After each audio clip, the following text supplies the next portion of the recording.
Hi, my name is Dave Truss, and for the next few minutes, I'm going to tell you a little bit about why I blog and why I think it's valuable to blog with students. So enjoy.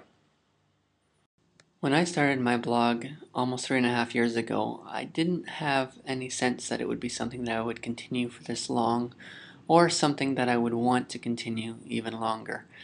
However, it has really transformed me as an educator, and I think that one of the things that has the most impact is the fact that I've interacted and engaged with so many people around the world that have made me a better educator.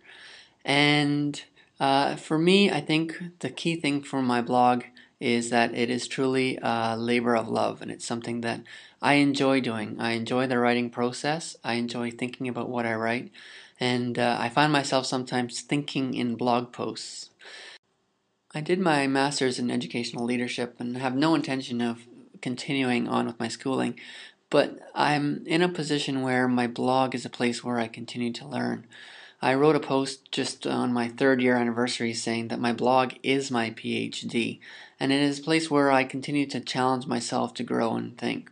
It really is a space for my learning. It's not a network itself. I'm connected to my network through my blog and other means such as Twitter, but it isn't the network itself. It is my personal learning space. And I found such value in it that I figured that students would get a value from blogging as well. And my first project that I did was the Da Vinci Project, where they were studying inventions, and their blog became their notebook, just like Leonardo da Vinci had a scrapbook of all his thoughts and ideas. They blogged about it, but they got to share it in a way that Da Vinci never did, and I certainly learned a lot from that experience. The thing I learned most of all is how powerful it was for the students in their learning.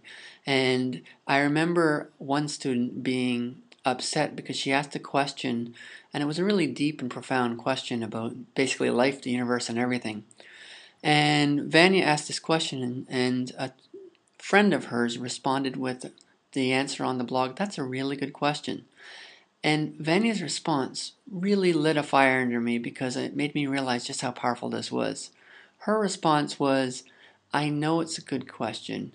What I want to know is what your answer is.